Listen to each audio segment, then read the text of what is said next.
Nanindigan ng House Quad Committee na katotohanan at hustisya ang nais nilang manaig sa pagpapatuloy ng kanilang pagdinig ngayong araw. Sa unang pagkakataon, humarap dito si dating Pangulong Rodrigo Duterte, si Mela Lesmora sa Sentro ng Balita Live. Angelique, mainit at emosyonal ang diskusyon dito sa ika-11 pagdinig ng House Quad Committee kung saan personal na humarap si dating Pangulong Rodrigo Duterte. Narito rin ang kaanak ng umano'y EJK victims at dito nga sa talakayan ay naihayag nila ang kanilang mga hinanakit at sama ng loob. Pasado 10:00 ng umaga kanina nang umarangkada ang ika-11 pagdinig ng House Quad Committee ukol nga sa umano'y extrajudicial killings noong war on drugs ni dating Pangulong Rodrigo Duterte. Sa unang pagkakataon, humarap ang dating presidente sa Quadcom. Katabi pa niya sa upuan si dating Senadora Laila de Lima na isa sa mga pangunahing kritiko noong nagdaang administrasyon at nasa kaparehas na lamesa rin ang pamilya ng mga umano'y EJK victims. Ayon kay Quadcom Lead Chair Robert Ace Barbers, bagamat una na nilang kinansela ang pagdinig, nagpasya silang ituloy ito dahil haharap ang dating presidente at gusto nilang sulitin ang pagkakataon bilang patunay na rin na hindi sila naduduwag.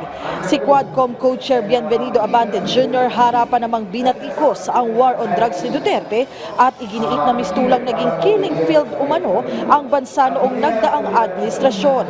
Sa talakayan, nabigyan din ng pagkakataon ang mga kaanak ng umano'y EJK victims na harapang ihayag ang kanilang hinanakit at kalbaryo noong drug war at nanawagan din sila ng hustisya. Sa mga puntong ito, patuloy ang interpelasyon ng mga kongresista. Sa panig ni dating Pangulong Duterte, muli nang iginiit ang katagang I take full responsibility sa mga nangyari noong war on drugs at mensahe pa niya sa International Criminal Court, handa siya sa kanilang investigasyon at kung mapapatunayang siya'y guilty, handa siyang mabulok sa kulungan. Sa mga puntong ito, pakinggan natin ang bahagi ng pahayag ng ilang Quadcom leaders kanina.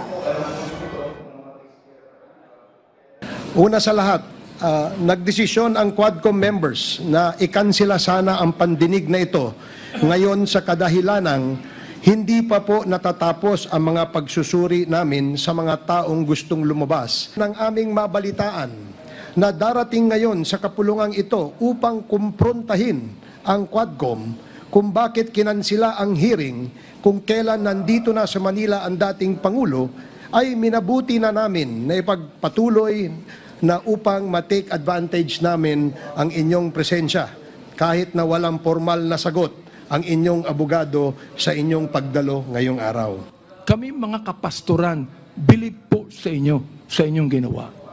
Sabi nyo, 6 months lang, kaya nyong tapusin ang war on drugs na ito. Inabot po kayo ng 6 na taon.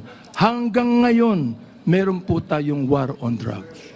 Hindi po namin nakalain, Mr. President, na sa war on drugs na yan, mamamatay ang more than 30,000, Mr. President. Hindi ko akalain na more than 7,000 na mga drug pushers ang mamamatay sa kamay ng mga kapulisan at sa kamay ng mga riding in tandem. At sinabi po ng ating ibang kapulisan, at gusto kong sabihin, hindi po lahat ng kapulisan, sapagkat ang karamihan po ng ating kapulisan mga mabuting tao at nais protektahan ang bansang ito. Angelique, dito naman sa labas ng Batasang Pambansa ay nagrally rin yung mga taga-suporta at kaanak ng ilang biktima ng umano'y extrajudicial killings noong nagdaang administrasyon. At kanina, bago magsimula yung pagdinig, nagkaroon nga rin ng misa para sa mga kaluluwa ng mga namatay dito nga sa umano'y EJK. At ngayong araw, Angelique, no, inaasahan natin na hanggang mamaya pa magtatagal itong pagdinig dahil mahaba yung listahan ng mga mambabatas na magtatanong dito nga kay dating Pangulong Duterte dahil lang gusto nilang sulitin yung pagkakataon na maitanong yung mga issue na ibinabato sa kanya at gayon din yung mga gustong malaman ng ating mga kababayan hinggil nga sa war on drugs. Angelique? Okay, so Mela, maaari pang hindi matapos today ang pagdinig na ito at magpatuloy pa sa ibang araw na kung saan ang kanilang panauhin muli nilang iimbitahan si dating Pangulong Duterte?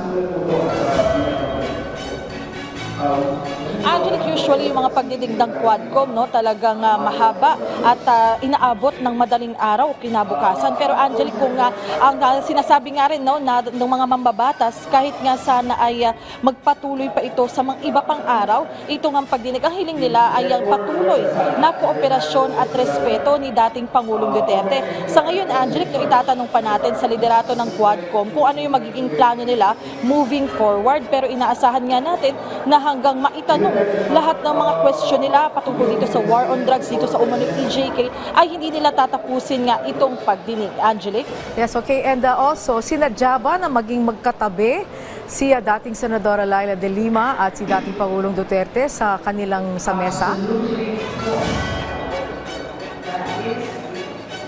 Angelic, actually itong ang table ng mga resource speakers ay isang table kasi yan yung kabilang table ay itong ang mga mambabatas. Kanina, Angelic, no, talagang kapansin-pansin nga dito sa mga nanonood na sakto pa na magkatabi si dating Pangulong Duterte at dating Senadora Laila de Lima. Sa ngayon, Angelic, wala pang opisyal na pahayag kung yan ba ay sinadya, pero nakita nga natin kanina tuwing magsasalita si dating Pangulong Duterte ay nakikita din natin yung reaksyon ni dating Senadora Laila de Lima na isa nga sa mga kritiko ng dating administrasyon. Angelic? Okay, maraming salamat, Mela Lesmoras.